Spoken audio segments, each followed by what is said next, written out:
Olha, você sente dores ou cansaço nas pernas? Isso pode ser um sinal de problemas vasculares. As varizes, por exemplo, são mais comuns do que se imagina e podem afetar muito a qualidade de vida das pessoas. Para falar sobre esse tema, eu recebo aqui nos estúdios a médica, a doutora Vitória Borges, que vai nos explicar um pouquinho sobre os cuidados e os tratamentos mais indicados nessa questão ligada a problemas vasculares. Doutora, bom dia, muito obrigado por estar aqui logo cedinho. Bom dia, Nilvan. Bom dia a todos que estão nos assistindo. É um prazer para mim estar aqui para falar um pouquinho sobre a cirurgia vascular, que é tão importante no nosso meio. Quem são os candidatos mais aptos a ter problemas vasculares? Principalmente a herança genética, né? Então, as pessoas que já têm uma herança genética, que já têm pai, mãe, avós, que já têm problemas vasculares, podem herdar esse problema associado ao estilo de vida. Passar muito tempo em pé, muito tempo sentado no trabalho, sobrepeso e obesidade, não fazer atividades físicas. Então, associando essa história familiar com o estilo de vida, é um forte candidato a ter problemas vasculares. Estilo de vida, alimentação fundamental também? Fundamental. O que é que não faz bem quando se trata de, você desse jeito aí é um candidato muito forte a ter problemas lá na frente? Sim, principalmente o consumo excessivo de gordura saturada, alimentos com sal, alimentos ultraprocessados e não se hidratar, né? Na correria a gente acaba não se hidratando. A gente precisa de muita hidratação para o sangue continuar circulando de forma adequada. Quais são os primeiros sinais que o corpo apresenta que é a luz acesa, a luz amarela já de alerta em relação a problemas vasculares? Nós temos dois problemas vasculares principais. O mais comum são as varizes, né, que são os problemas venosos, e nós temos os problemas arteriais.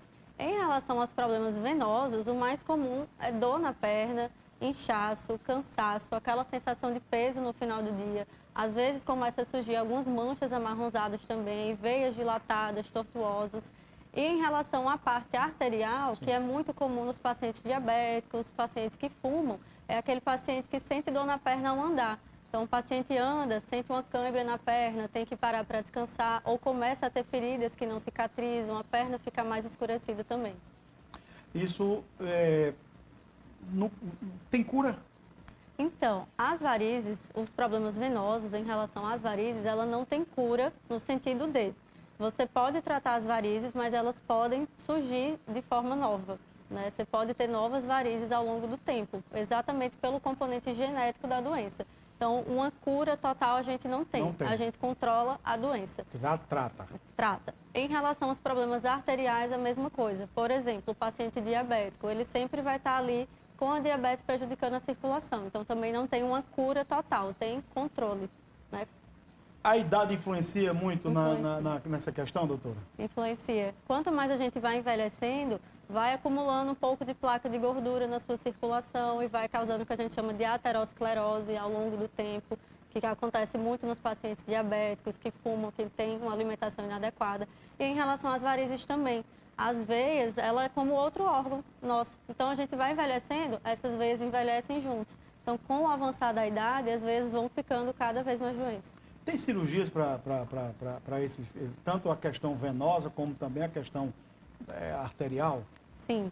Hoje em dia, as varizes a gente consegue tratar de forma minimamente invasiva, com tratamentos modernos. Não tem mais aquelas cirurgias tradicionais que faziam vários cortes, que o paciente ficava de repouso. Hoje em dia, a gente usa muita tecnologia como laser, tem vários tipos de laser, aplicações. Então, as varizes a gente consegue tratar, tanto de forma não cirúrgica, quanto de forma cirúrgica, a depender do caso. E as patologias arteriais também. A gente consegue fazer tratamentos minimamente invasivos, endovasculares, que são as angioplastias, ou às vezes precisa, sim, de uma cirurgia um pouco maior, a depender do caso. O problema vascular é responsável por um grande número de amputações, né? Sim. As amputações, elas são relacionadas aos problemas arteriais. É muito difícil um paciente com varizes perder a perna e precisar de amputação. Muito difícil. Geralmente são pacientes arteriais que têm entupimentos na circulação por conta de depósito de placa de gordura, por conta do cigarro, diabetes, alimentação. Então, esses pacientes podem sim precisar de uma amputação. Muitas vezes são pacientes que acabam batendo o dedo, ali forma uma ferida, não cicatriza, vai deixando a coisa evoluir, acaba às vezes infectando e precisando amputar. ou às vezes são pacientes que têm entupimentos muito graves que a gente não consegue tratar e acaba tendo também que amputar. A amputação também é um tratamento, quando bem indicado. Ao sentir esses primeiros sintomas, o conselho é procurar um profissional, né? Sim, sempre procurar um profissional para sua avaliação. A gente sempre recomenda que seja feito um check-up vascular, principalmente para os pacientes diabéticos, tem que acompanhar. Se você é um paciente tabagista, tem que parar de fumar, tem que ter essa alimentação saudável e sempre fazer esses check-ups regulares. A gente faz exames de ultrassom Doppler, que são os exames básicos de rastreio da circulação, avalia como é que está, pode às vezes prescrever alguma medicação que auxilie, orientar a mudança do estilo de vida. Então é fundamental, mesmo até quem tenha poucos sintomas, ou às vezes mulheres que têm poucas varizes, tem alguns vasinhos, mas mesmo assim é importante fazer esse check-up vascular para que a gente vá acompanhando ao longo do tempo. Eu tenho um exemplo em casa, que minha mãe foi fumante muito tempo. E nós enfrentamos uma barra muito grande, porque minha mãe teve um problema sério em relação a isso. Teve que fazer uma cirurgia muito complicada, colocando até umas próteses aqui nas pernas dela, para poder irrigar com sangue os vasos nas pernas. Chegou a praticamente ficar sem andar muito tempo, está andando, mas ainda hoje, ela, apesar de ter muito problema ainda, ela, às vezes, eu estou andando com ela, eu vou descer lá do carro, a sandália cai do pé e ela não sabe que a sandália caiu. Ou seja, uma espécie de perdeu a sensibilidade dos pés devido à falta de irrigação do sangue. Essa cirurgia que você falou é o que a gente chama de revascularização do membro. Eu vou fazer uma ponte para que o sangue consiga chegar na perna onde está entupido. E a gente pode fazer isso com a veia safena, que era aquelas pontes de safena na perna, ou com as próteses. É uma opção, que foi o caso da sua mãe. A ordem, o conselho hoje de uma profissional dessa área para quem está nos assistindo e não quer ser um futuro problemático nessa questão. Quais são os conselhos principais, doutora?